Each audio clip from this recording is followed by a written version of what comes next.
Hello and welcome. You're watching One India News. This is Global Chit Chat, our weekly show where we discuss the top developments in geopolitics with our guest and expert, Mr. Tridivesh Singh Mani. Hello, sir. Welcome back to our show. Thank you. Thank you very much. Thanks. Sir, let's just start with the Qatar and US dynamic here.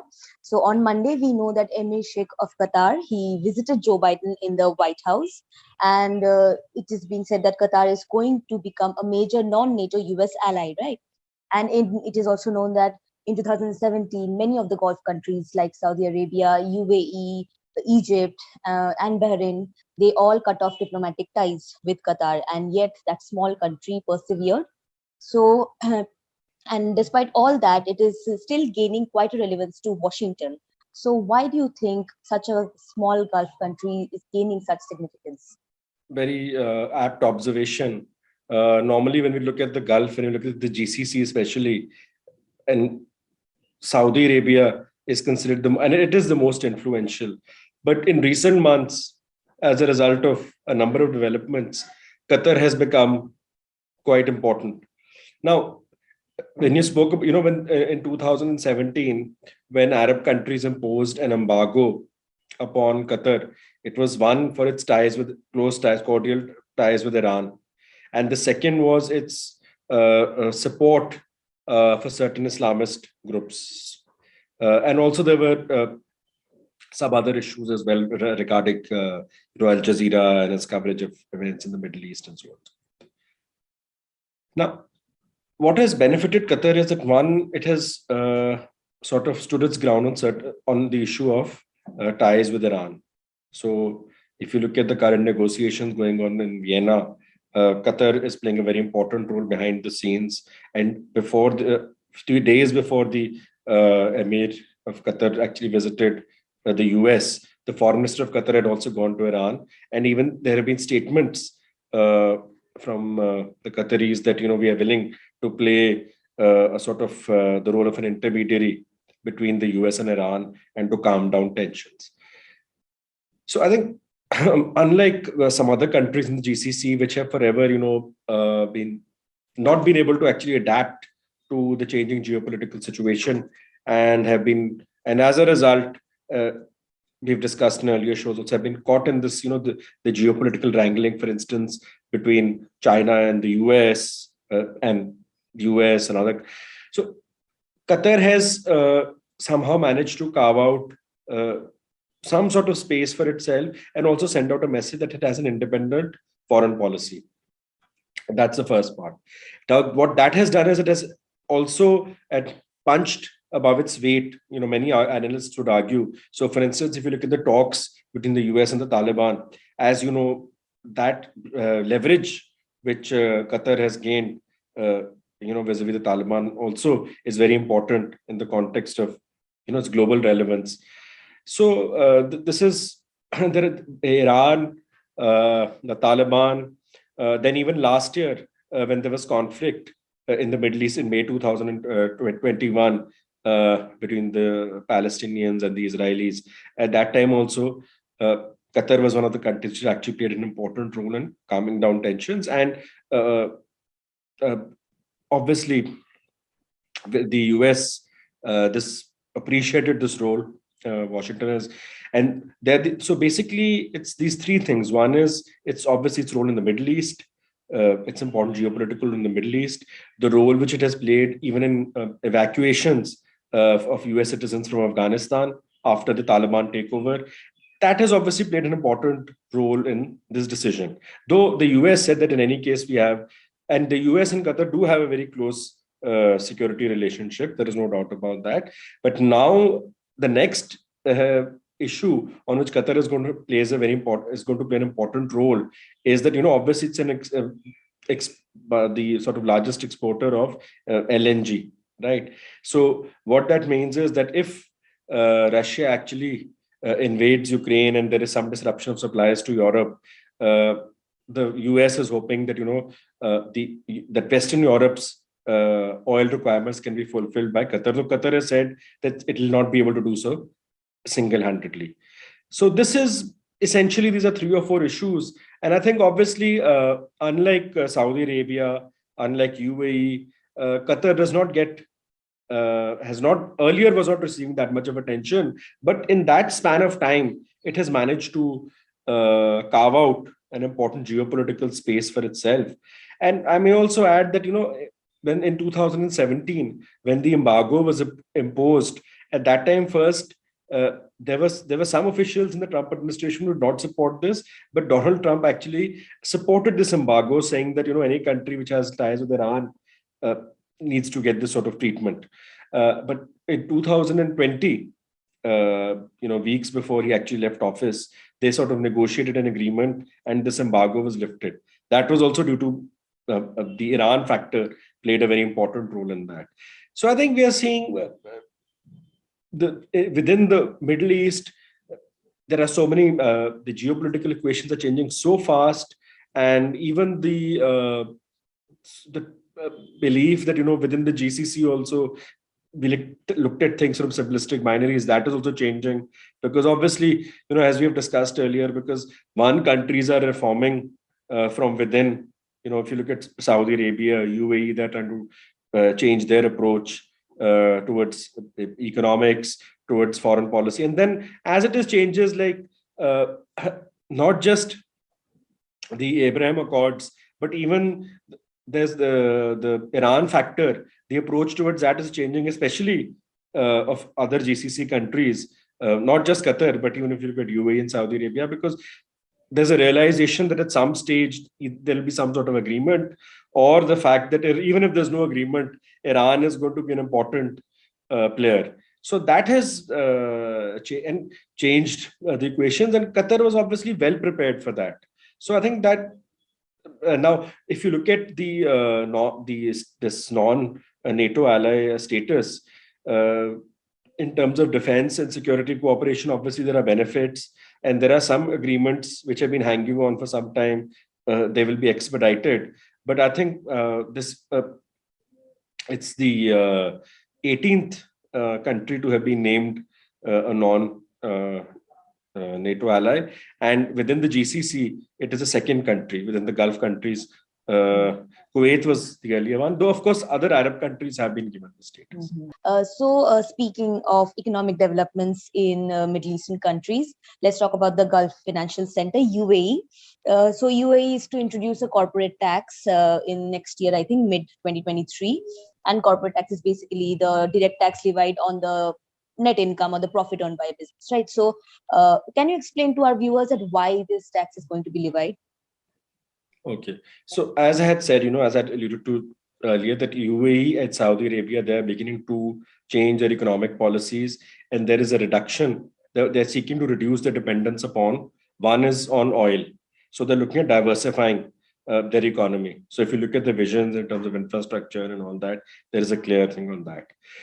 The second is obviously, if like a couple of months ago, they also had this decision that Saturday and Sunday will be the weekends, and they're moving to 4.5-day week, right? So this was to sort of synchronize themselves to the better to the global economy, so that otherwise earlier at times there was a problem, there were some logistical issues and all that. Even if you look at the decision of this corporate tax, there are 2-3 things. One is obviously to send out a message that to ensure that there's transparency, and this system, the corporate tax regime, is not misused in any way. So that is to keep itself in sync, with the global economy and the global economic architecture. The second is basically the thrust on the point that you don't just want to be dependent upon one or two sources. You want to basically diversify your sources of income. And the third is, it obviously, these changes are important in terms of economics, but it's also symbolic that you sort of mean business, and when you talk about changing your economy, about moving away from the old paradigms, you are willing to challenge certain. So maybe for some time there are some issues, there's some teething issues, there may be some problems and all, but you're willing to take those risks. So in that sense, I think symbolically also it's a very important decision. Right. And speaking of economic developments in countries, let's come to a little bit to our neighbors, Pakistan and China. So, Pakistan and China's relation is seemingly getting stronger as and Imran Khan is slated to visit Beijing next week, attending the opening of Winter Olympics. So, he's supposed to hold bilateral talks and seek 3 billion US dollars of loan. So, can you explain to our viewers that why does Pakistan need yet another loan from China, because it has been taking, I think, $11 billion have Mhm. already been slated to be taken. So why do you think Yes. that they need another set of $3 billion? See, even since there has been a major problem in terms of foreign exchange reserves, right? So in fact, and there was a news report a few days ago that Pakistan is looking at actually $5 billion of assistance. So 3 billion from China and 1 billion each from Kazakhstan and Russia. So that 2 billion will be used for an infrastructure project, for a rail project, ML1, which is part of the uh, China-Pakistan economic corridor.